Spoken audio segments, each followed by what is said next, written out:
All right, hello everyone, and welcome to the beginning of the fourth and final quarter of 2022. Before we get started, just a couple of housekeeping items.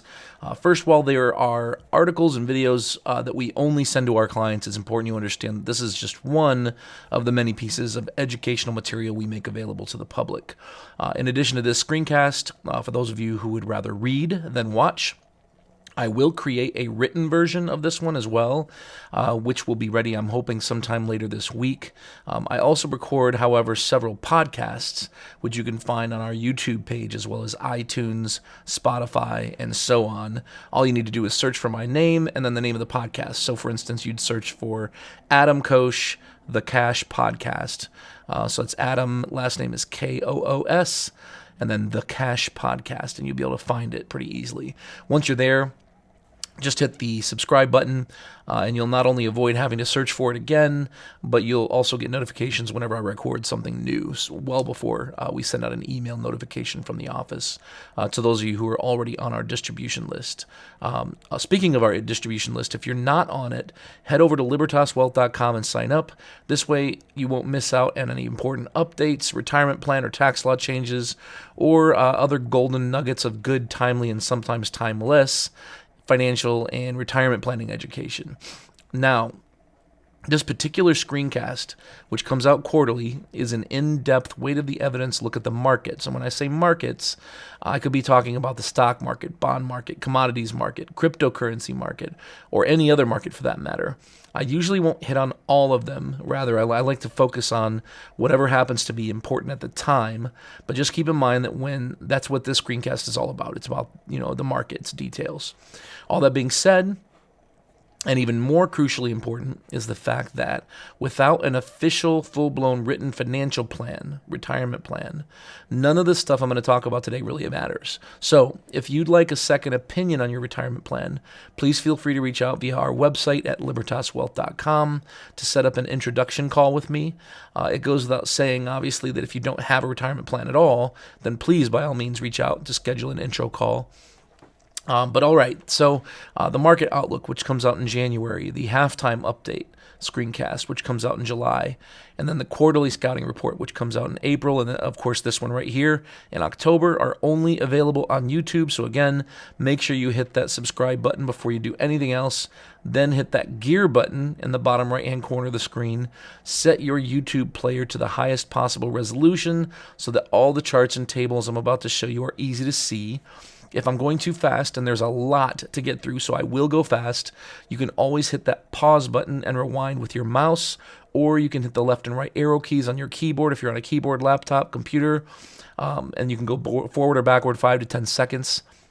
If you're watching it on your phone and you turn the phone sideways, you'll usually be able to get a bigger wide-angle view.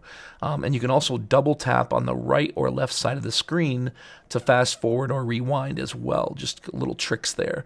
Last but certainly not least, please forward this video to any friends of yours, family, colleagues, loved ones who might get something out of it. Again, this is public. So, all right, I think that's enough housekeeping. So let's start, as always, with the quote of the day. And the quote of the day today is from Woody Hayes, and it goes like this: "Anything easy ain't worth a damn." And I think that that's pretty true today in this market. We've been watching the market since pretty much February of 2021, so I'll just say 18, 19, 20 months at this point when you look at small caps, mid caps. Stocks pretty much just going down for a really, really long time. And by the way, I apologize for my voice. I'm not sure why my voice is so crackly today. I'm not sick, but bear with me if I'm taking drinks like right now to try and keep my voice fresh. But anyway, this market's been tough. It's been a really, really tough market, and that's just kind of how it goes sometimes. We go through periods where things are easy, like 2017, for instance. And then we go through periods like fourth quarter 2018, 2019 was an okay year, but then since 2021, really COVID was okay. Obviously, at that last half of the year, that first half of the year, 2020 was terrible. But 2021, small caps, mid caps, they all peaked. Stocks started going down. Your Zoom communications, things that you thought would stick around for a long time, and they have, the stock prices are just tanking. And we'll talk about some of those stocks today, by the way. But When we look at your retirement plan, this is what most people hope for. This is what we want, right? We put a plan together, we look at the market, we look at a big, long, call it 60-year chart, and we get this idea that it's going to be, I don't want to say easy, because I think everybody knows it's not going to be easy, but I think most of us would agree that when the market's doing well, we tend to be more aggressive, and when the market's not doing well, we tend to be more conservative. So the reality of what retirement looks like or retirement planning looks like, whether you're a pre-retiree, somebody who's not yet retired, still working in the accumulation phase and saving for retirement, or if you're somebody who's already retired. The reality is you have all these, it's kind of a cartoon, kind of a joke here, but you have all these cliffs and water and storms and tornado sirens and things we have to deal with, sometimes real actual tornadoes like the one we're living in right now. So what we have to do is we have to navigate those things. We have to pay attention. And let's just kind of start with a quick update on what's gone on or what's going on in the stock market today. And we'll start with the S&P 500, which you can see here since the peak of the S&P, which is just, obviously a cap-weighted index. So, what that means is that the biggest companies pretty much determine how far or fast the market goes up or down. And the stock market obviously has not done well just this year so far. When we look at the NASDAQ, it's even worse. The NASDAQ is typically a little bit more tech-heavy. There's more stocks in the NASDAQ composite than there are in the S&P 500, but it is still cap-weighted.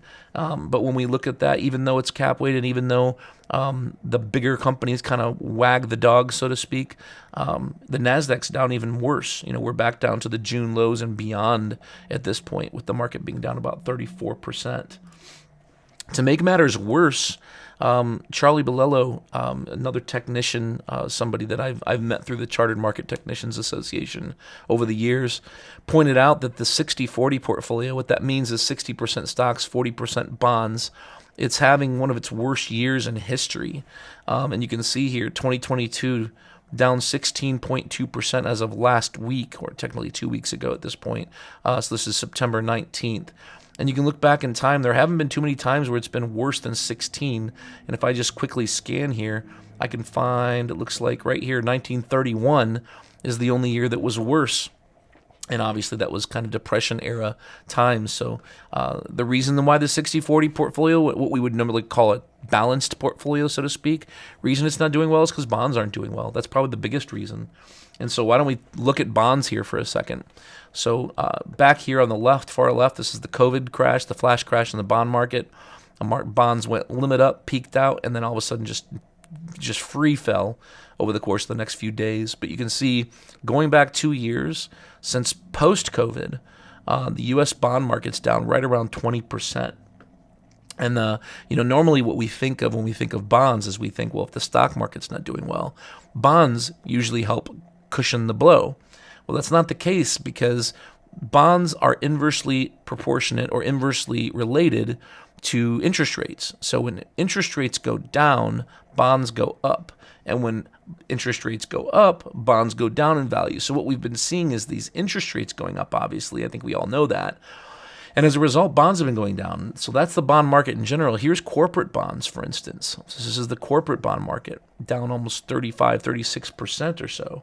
And if I take it one step further, this is the U.S. Treasury market. So since post-COVID, so 2 years ago, market's down. U.S. Treasury's down 40% plus. So if you had all your money invested in U.S. Treasury bonds, corporate bonds here in the U.S., and just the general bond market, the AGG, your portfolio would actually be worse off than if you put all of it in stocks. And I think that says a lot here. So back to the 60-40 portfolio again. So again, 60-40, 1976 to present, you can see here, terrible. Just not a good time for bonds, which has made stocks look even worse. And that's kind of, again, put upside down on its head. Normally stocks do poorly, bonds tend to cushion the blow, and that again has not been the case. When we look at all the asset classes from a 30,000-foot view and we rank them, and this is just a ranking system that I use at my office, you can see here money market, that flat line right in the middle. So money market, the 1 to 3 month Treasury bill, BIL, is the symbol for the ETF. It's always going to be flat for the most part just because it's money market, it's cash. It doesn't really fluctuate on a relative or absolute basis all that much. But you can see here commodities pretty much since spring have been declining on a relative basis compared to cash.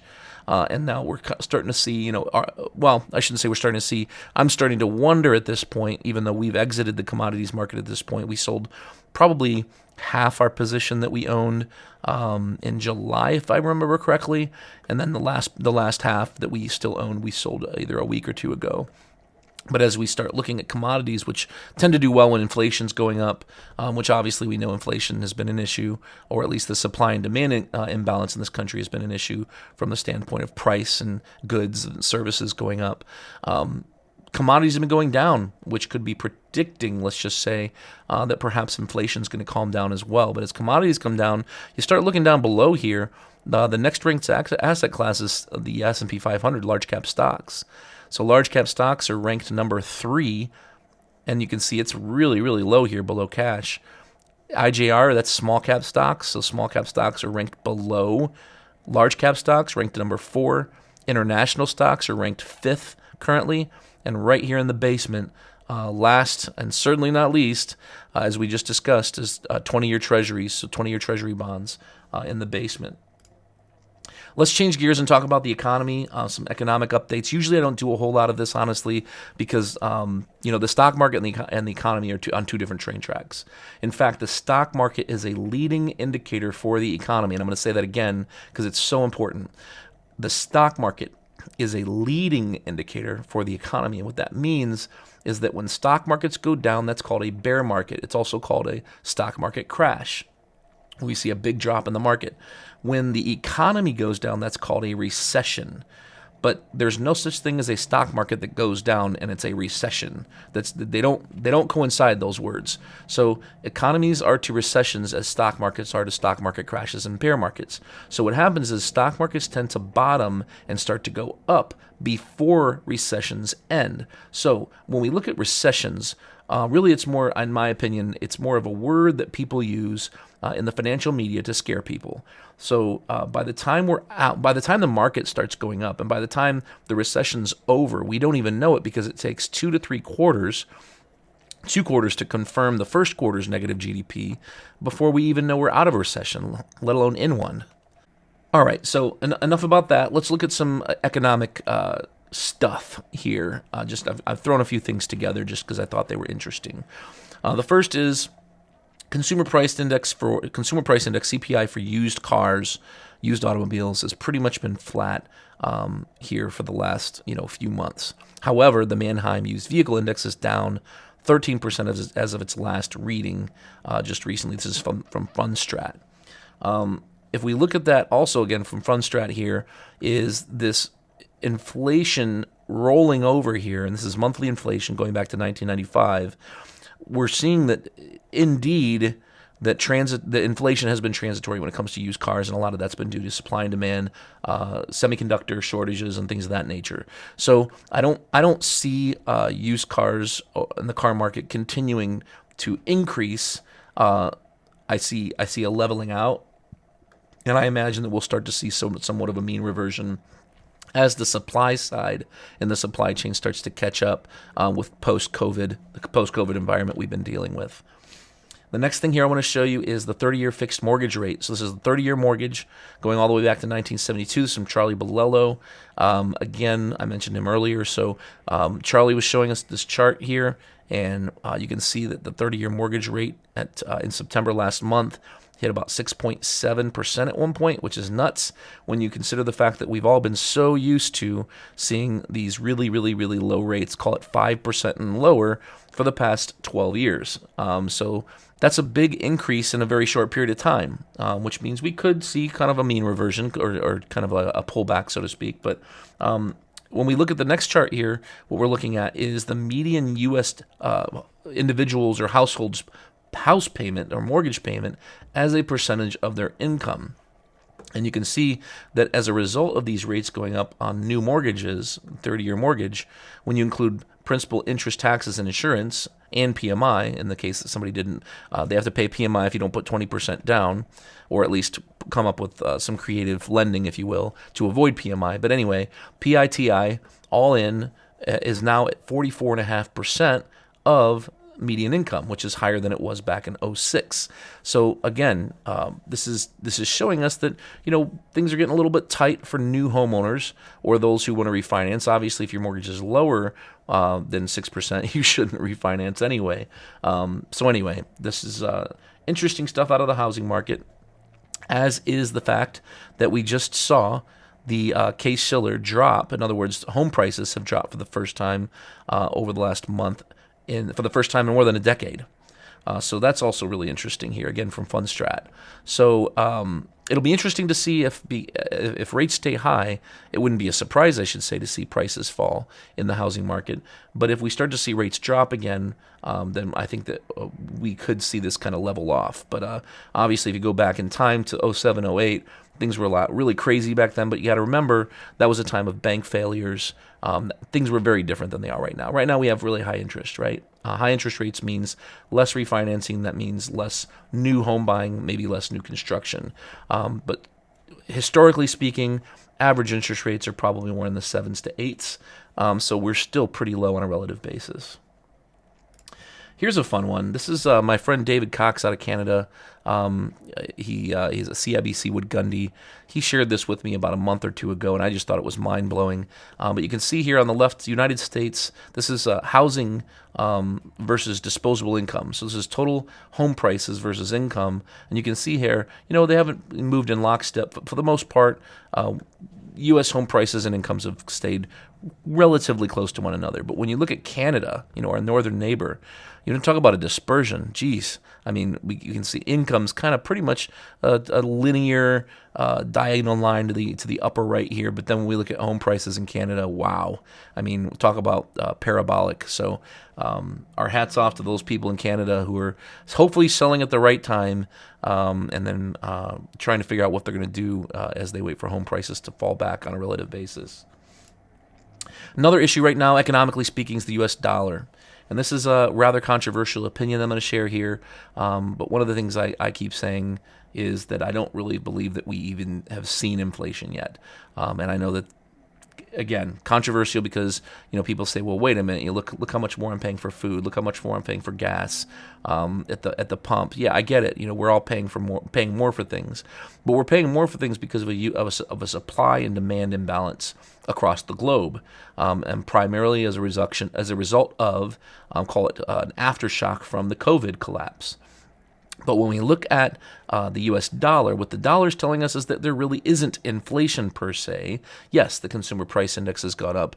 But when you look at inflation in typical times, what you see is a devaluation of a currency. So whether that's Venezuela, for instance, obviously very famous back in the day, Germany, very famous for their hyperinflation. We're not seeing a devaluation of the dollar. In fact, what we're seeing, as you can see here, this is the U.S. dollar ETF. This is one way you can invest in the U.S. dollar. Not only are we at multi-decade highs, but this is the highest the U.S. dollar ETF has ever been in U.S. history. So I don't think we're seeing a devaluation of the currency here in the U.S., that's for sure. I think we're seeing a very strong dollar. In fact, if you want to travel, or if you ever wanted to travel to someplace in the Eurozone or in Britain, that now's the time to do it. But we're also seeing this magazine cover indicator, if you will.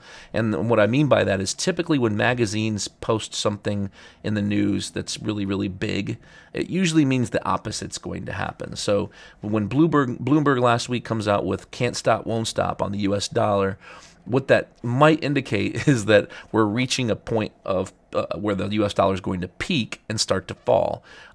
It's not 100% correct, and it's not correct 100% of the time at 100% of the time at the right price. So I'm not saying that the U.S. dollar did peak on the day that this magazine came out, but when you look back at history, big magazine covers and headlines have a tendency to be contrarian indicators. So it'll be interesting to find out if this one is as well.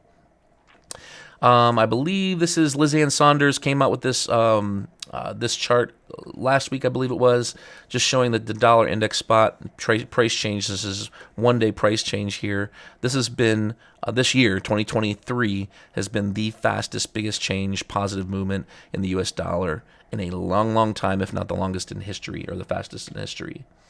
Now, one of the things that we worry about with interest rates is the Fed. Fed's rising rates. Some people are blaming the Fed for the stock market being down. I think that we could argue that's partially true.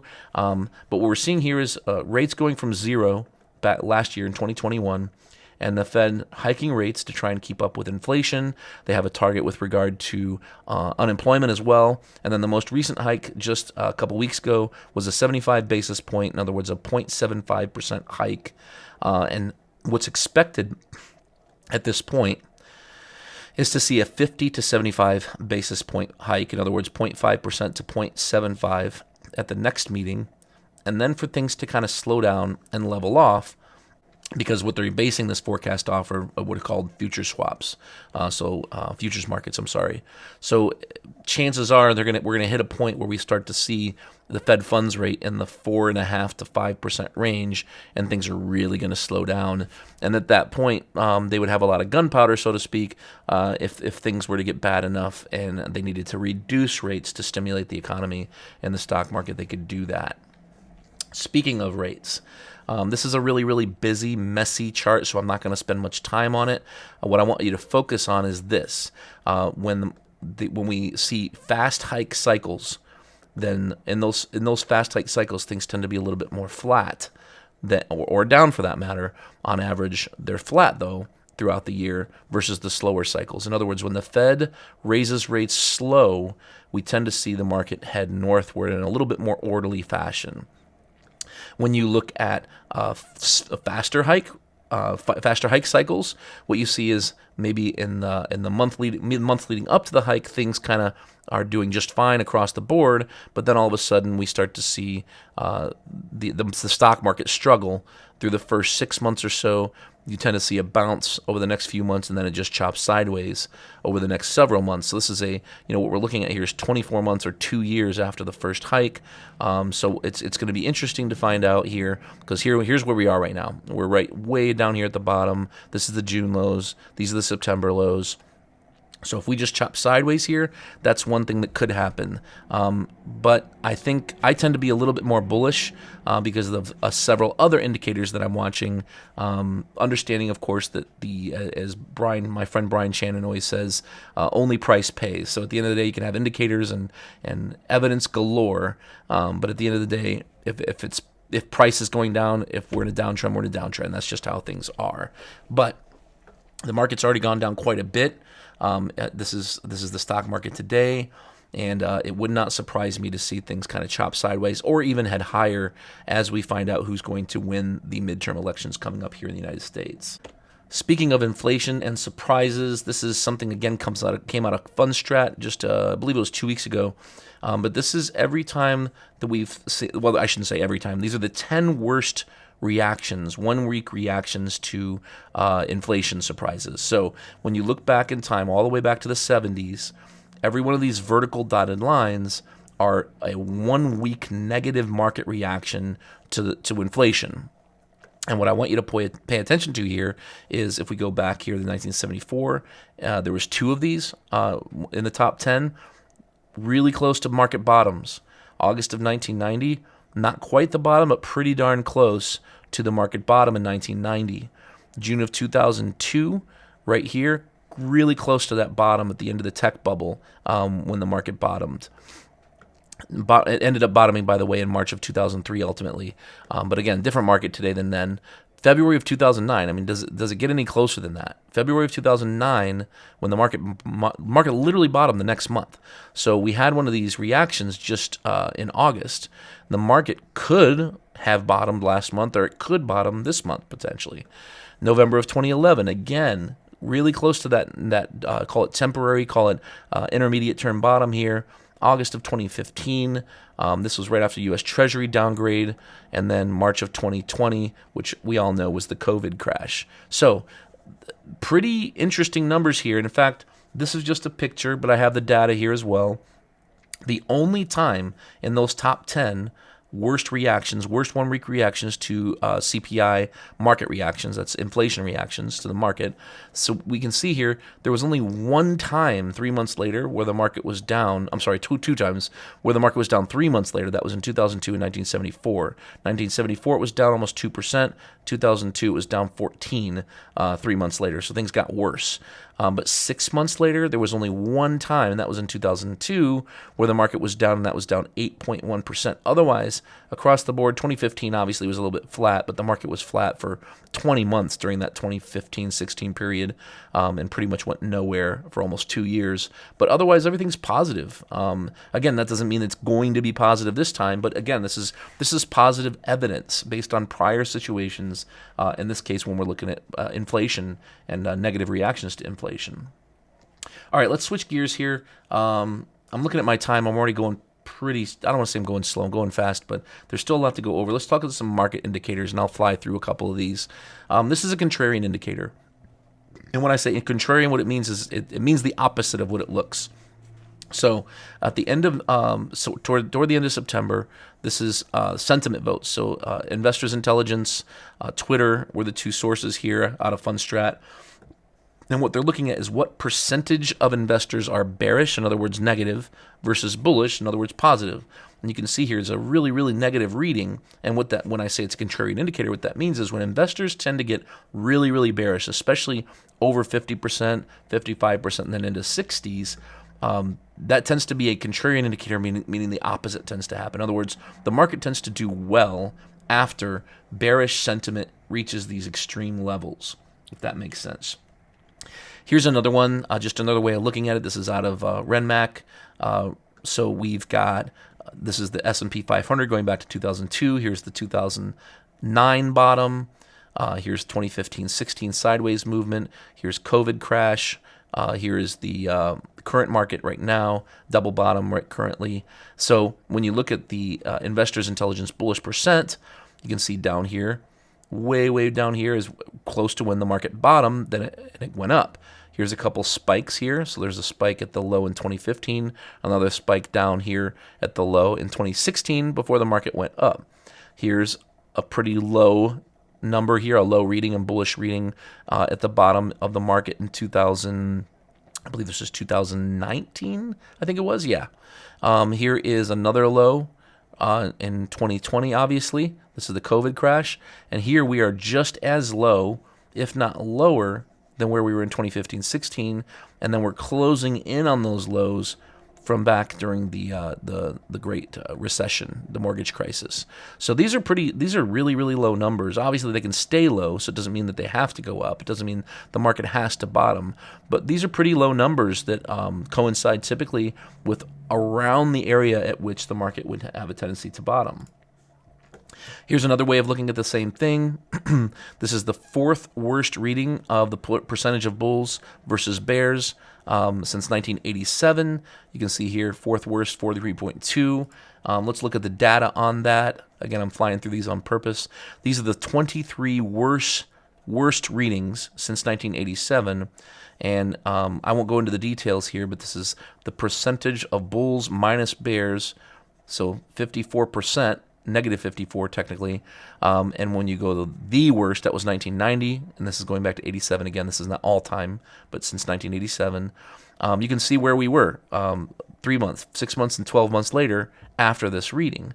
So as we go all the way down here to 34%, and 2022, 616, 922 right here, 43.2%. We're currently at the fourth worst, like I mentioned on this previous chart. We don't know where we're at yet. But you can see other readings that have happened this year are currently negative twice, positive once.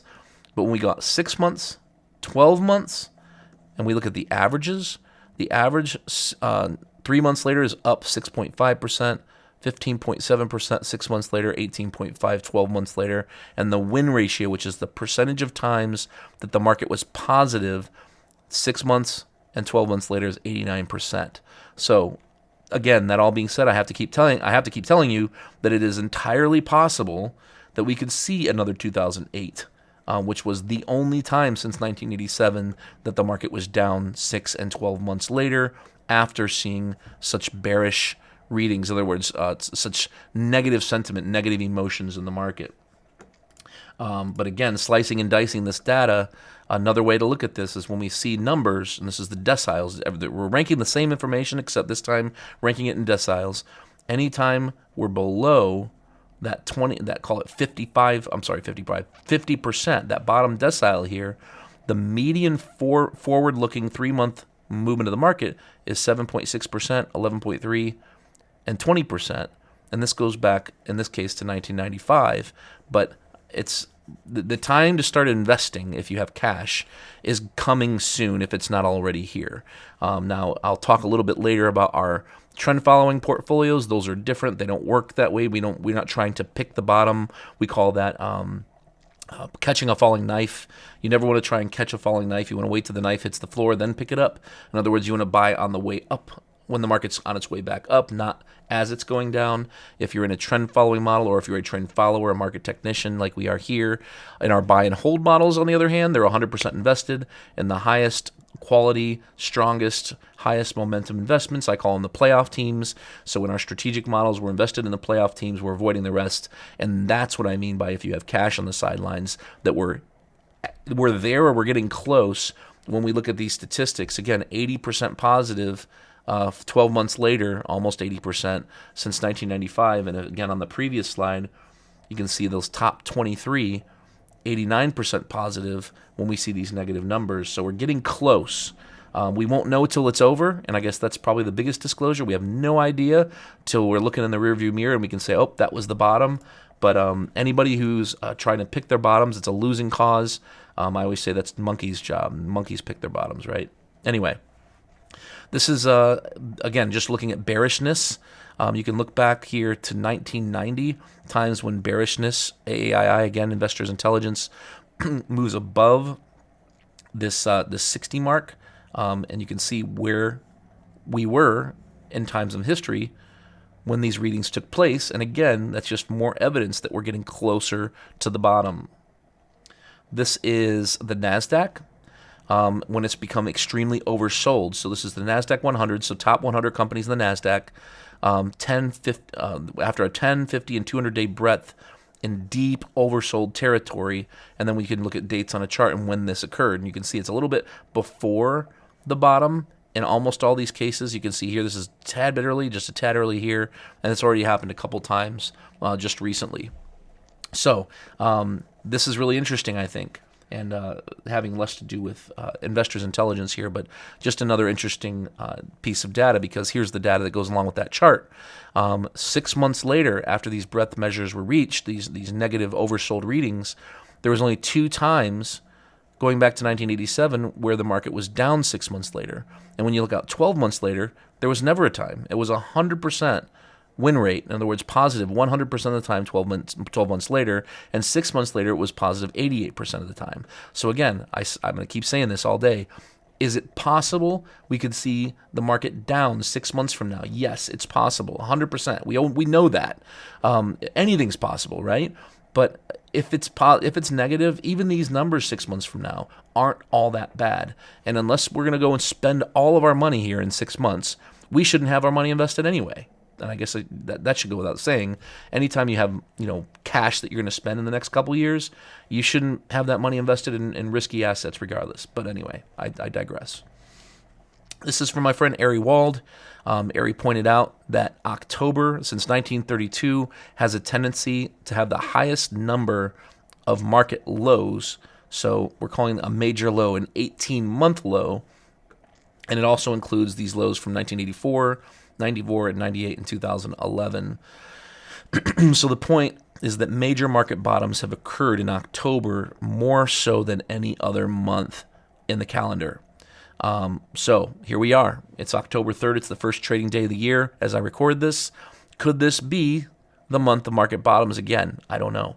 But we'll see, and I think that I keep saying this as well, but I think we're probably closer to the end of this bear market than we are to the beginning. Whether or not this is going to be the low this month, or if last month was the low, remains to be seen. We will see. This is another indicator here out of my friend Ryan Dietrich. bounces after bad Septembers. So the market in September was terrible.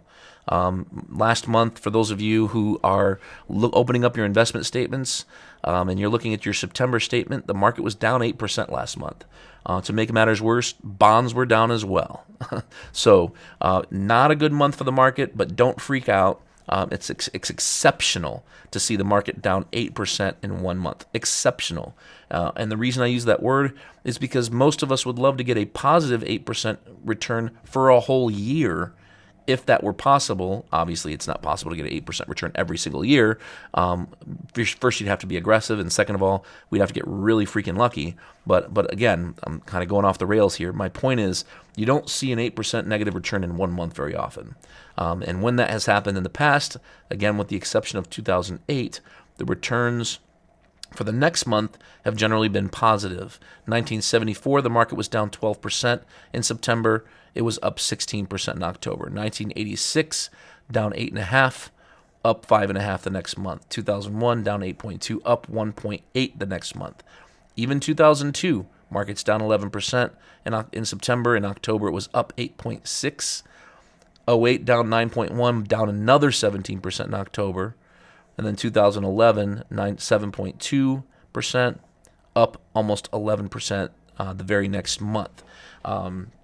I think there's again, I mentioned this earlier, I think there's other indicators, other research, other evidence that suggests that this probably isn't going to be in 2008. It's obviously it's possible. I have to keep saying that. But I'll go over that evidence here in a little bit. Just to touch on this, because I always show it every quarter, this is Lowry Research. I know it's really, really fuzzy. I apologize. I've been subscribing to Lowry Research for a long time. They're wonderful. They're one of the oldest research firms in the United States. What we're looking at here in the black is what's called buying power, and the red is selling pressure, because there's two sides to this equation every single day, and the best way to think of it is enthusiasm.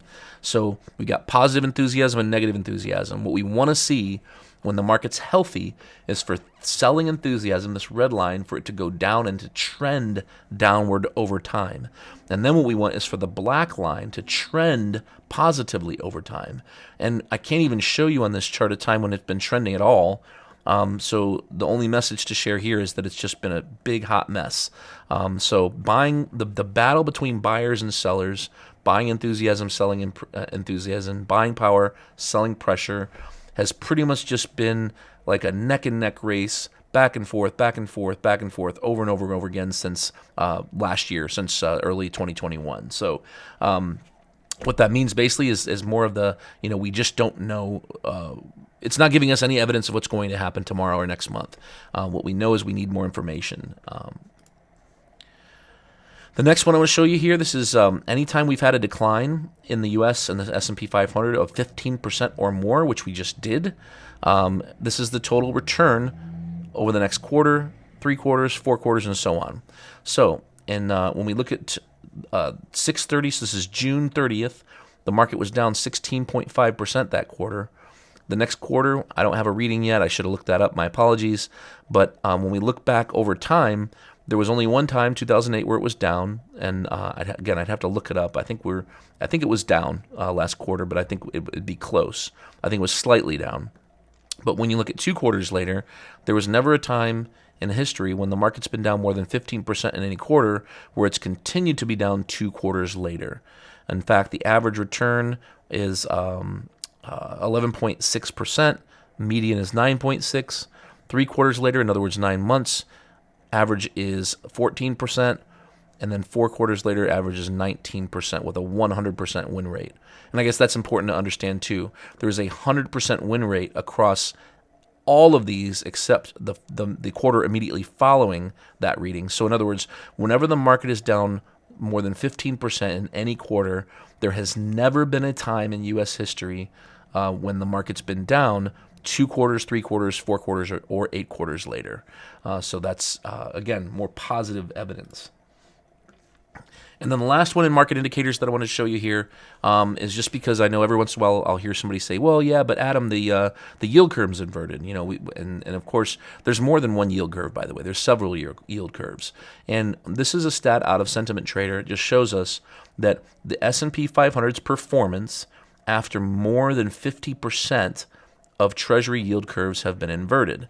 And you can see there's one bad one right here at the peak of the market, tech bubble, just before it popped. But other than that one bad one, we just kind of keep going back to these two, 2000 and then 2007.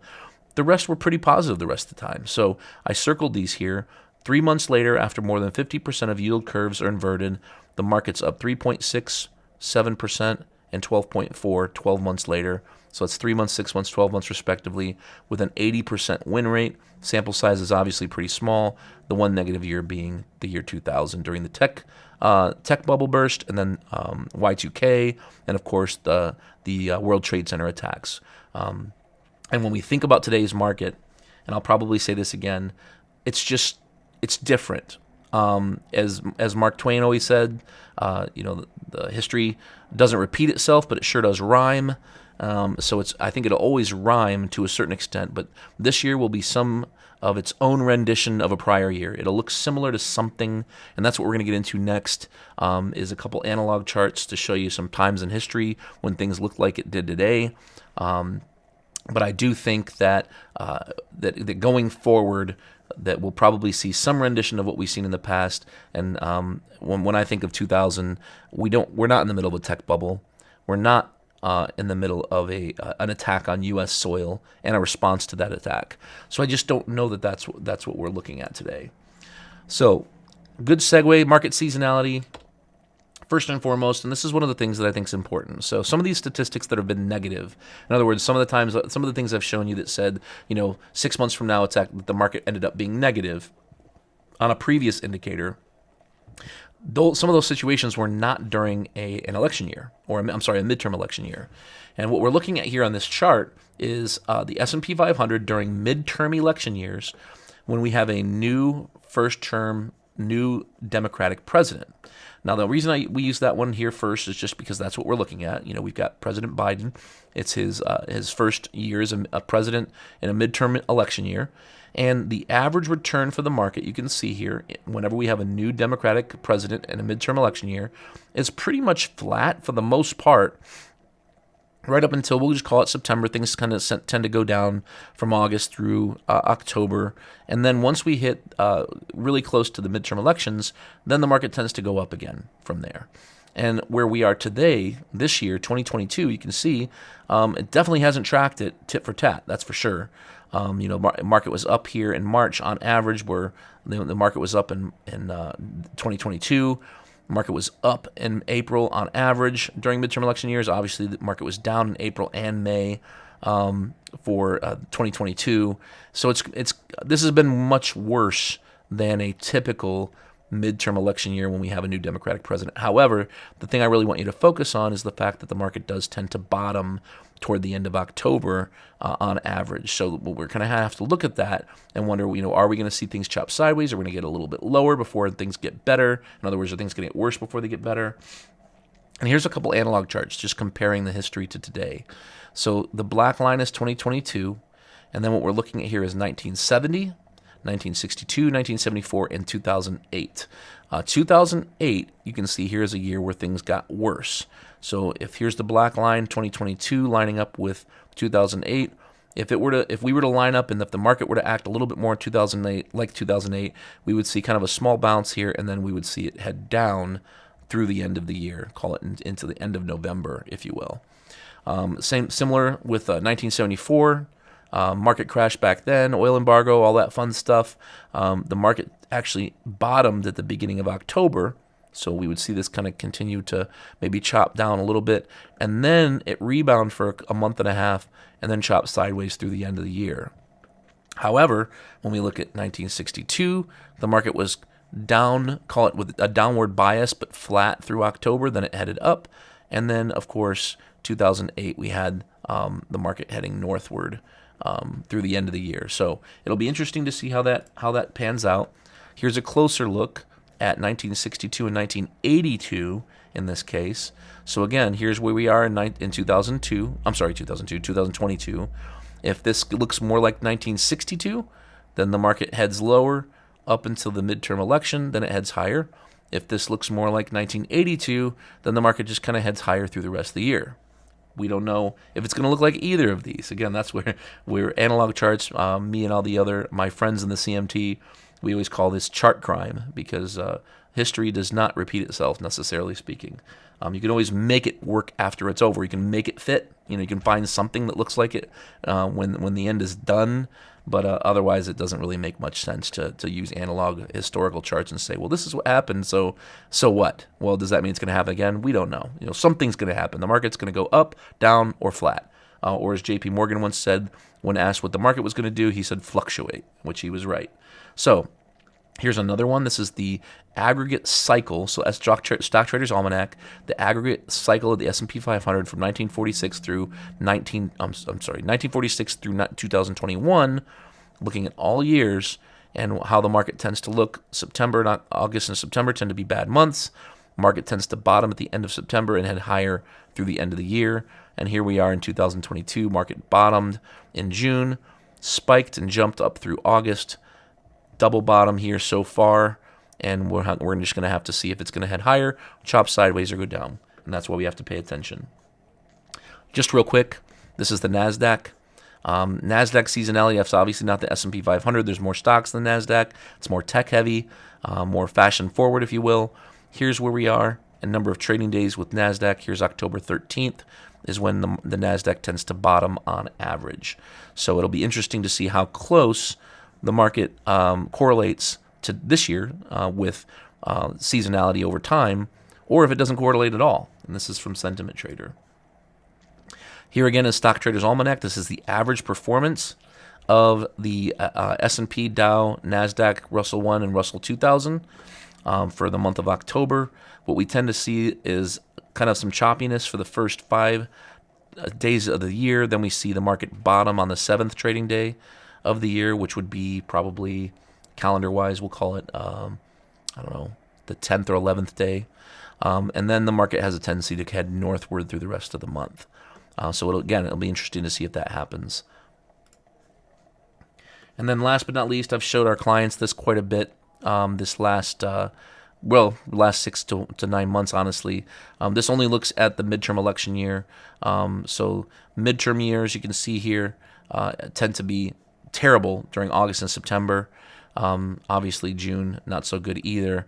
But the best quarter for the market during midterm election years, the best months for the market tend to be October, November, and December. Once the midterm elections are over, at least we know what's going to happen, or the market, I should say, knows what's going to happen.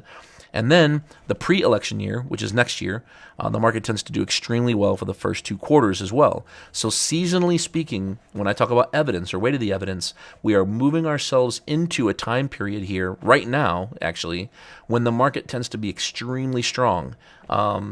The strongest of the 4-year election cycle, I should say, for the next 3 quarters. So that's something to keep in mind when we look at things and we weigh the evidence. Okay. Wanted to show a few stocks and sectors, more just individual stocks this time. First and foremost, and again, full disclosure, these few stocks, we own them at our office in some of our portfolio models. So there are some stocks out there that aren't doing that bad. So like Cadence Design Systems, you can see the market bottomed in June, and here Cadence bottomed as well. But then it's really held up. It's done pretty well relative to the market. So this is an example of a stock that looks good. This is a newer issue, Constellation Energy. Again, we own this stock in some of our models at our office, full disclosure. This is a 10-week moving average. The last one was a 200-day moving average. So because there's not as much time, the stock hasn't been around long enough. I can't look at a 200-day moving average because it hasn't been around for longer than 200 days. But this is an energy company that's done really well again. Market bottomed right here in June and then headed northward and then pulled back to where it did in September, end of September, and whereas Constellation Energy has really held in there and done pretty well. Same goes for O'Reilly Automotive. Again, we own this stock in some of our models. Market bottomed in June, so did O'Reilly. But then as it headed northward, the market that is, O'Reilly moved right along with it. And as the market pulled back and has retested its June lows, O'Reilly has not. A lot of that could be due to the fact that there's such a supply and demand imbalance in the used car market. There's probably more people fixing their cars versus buying new ones. And O'Reilly is an automotive parts store. So that's O'Reilly. And then the last good one I'll show you today, again, full disclosure, we own this stock in some of our portfolio models, is United Health Group, which has done really, really well. It's just stocks that go up and to the right in a very boring fashion are great stocks to own, especially in a bear market like the one we're living in. So this has been a good stock so far. Some stocks that haven't done so well. Now, we don't own this stock, but I just went and picked some of the worst stocks on the S&P 500 that you may or may not have heard of, just to show them to you and show you examples of stocks we don't want to own. So this is Generac. Generac did incredible during COVID, post-COVID. This is a company that makes whole house generators. So people worried about the grid going down. People worried about storms.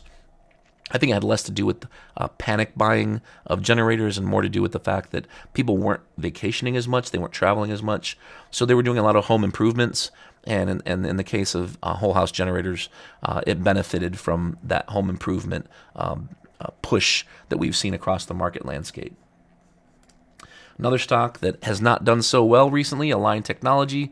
Align makes the Invisalign, which is basically a piece of equipment you put on your teeth. It changes a little bit over the weeks and months, and eventually it makes your teeth straight. I don't know if people don't care about making their teeth straight anymore, or if it's just not worth the luxury and the cost because prices have become higher across the board on everything we're doing. Again, due to that supply and demand imbalance and supply chain issues we're having. But bottom line, Align Technology has gone from the $700 share price-ish down to $200 a share, which is obviously no bueno. And then last but not least, the last one I'll show you here is Meta. This is the old Facebook. Their new symbol is now Meta Platforms. It's META.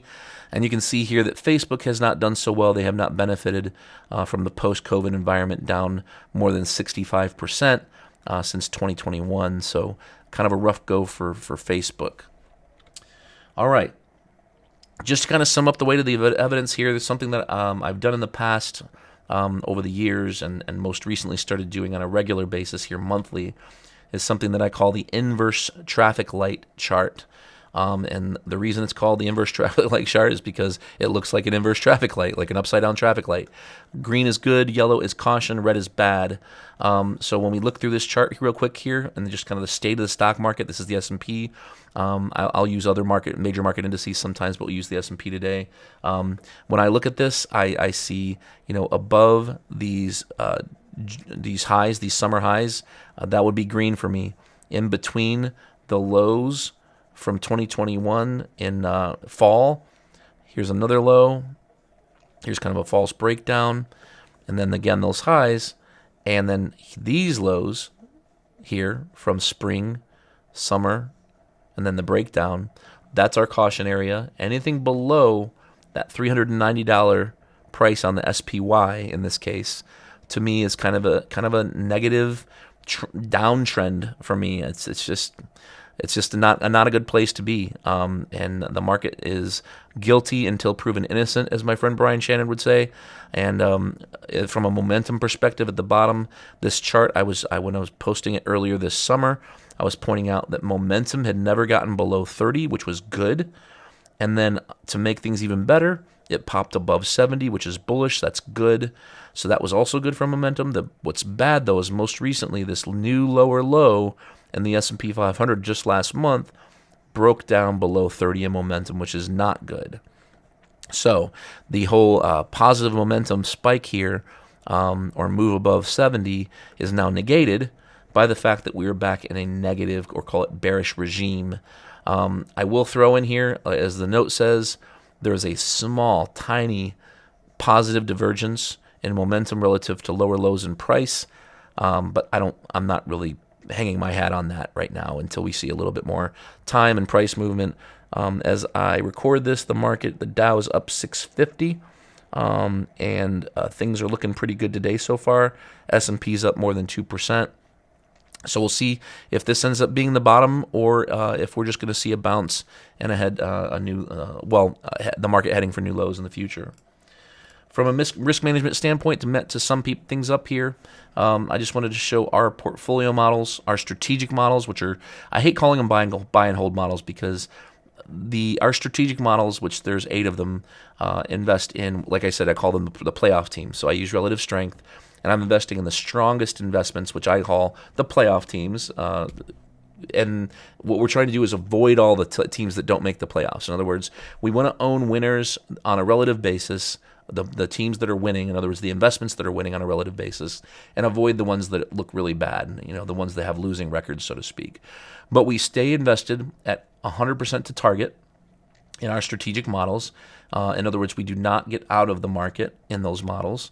And the focus right now in those models is energy, materials, food and beverage, and industrials. So that's what those are right now. Now, the tactical models are different. They're not buy and hold models.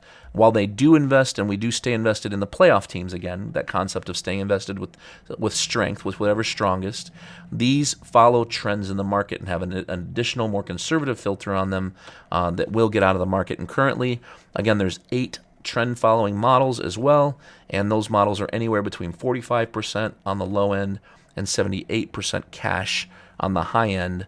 Again, all depending on the model. More aggressive models are going to have less cash. More conservative models are going to have more cash. Focus again here in these models is on energy, staples, utilities, and financials. Our ESG model, we have environmental, social governance, in other words, a socially responsible model that we manage, is also a buy and hold strategic model. It's fully invested at target, focuses on energy, financials, medical, software, and technology. And then last but not least, for all of our models, strategic, tactical, ESG, and otherwise, when it comes to the bonds, we have not been exposed to bonds this entire year. We have avoided them in general. While normally in a strategic model, I would still stay invested in whatever the playoff teams were in the bond market. It's just been so bad. The bond market has been so terrible. It's been extremely difficult to want any exposure to the bond market. So what we've been doing with our bond allocation is, for the most part, staying invested in something like a 1 to 3 month treasury bill, paying 2-3% per year. We're just trying to get the highest yield we can. In other words, the highest interest rate we can, without the risk of losing money, like so much of the bond market's been doing. And when I say so much of the bond market, I mean corporate bonds, treasury bonds, government bonds, government agency bonds, treasury inflation protected securities, convertible bonds. All of these bonds have been going down in value. So just to own the cleanest dirty laundry in a bond market, with interest rates going up like they have, just hasn't made a whole lot of sense to me. So that's what we've been doing for now. Always looking for opportunities to buy into the bond market or to use other investment types as bond proxies, so to speak, to get bond-like returns with low risk. So stay tuned on that. But otherwise, that's pretty much all I have for today. If you have any questions at all, please feel free to reach out to me personally. You can reach out via our website at libertaswealth.com to set up an intro call. If you'd like a second opinion on your retirement plan or your portfolio, would be happy to get to know you a little bit better, see if it makes sense to go through what we call our second opinion process, which is a 3-appointment process. There is no cost for that process. We just have some caveats, and when we have the intro call, we go over those caveats, one of which is our minimum. We have a $500,000 minimum. Other than that, feel free to follow us on Twitter. I'm at Adam Koch, and our company is at Libertas WM. I'm on Instagram at Financial Surgeon is my handle. We're on Facebook at facebook.com/Libertas Wealth. And then, as I mentioned earlier, subscribe to this channel so you get updates on future screencasts. Subscribe to our podcast, which is, again, if you just search for The Cash Podcast, Adam Koch, you should be able to find that pretty easily. And then at our website at libertaswealth.com, if you sign up, you'll also get notifications when we send out articles that I've written, whether that be having to do with the market, retirement planning, financial planning, education, estate planning, and things of that nature. So thank you so much for watching. Hope you've enjoyed what you saw today, and I'll look forward to hopefully hearing from you sometime soon.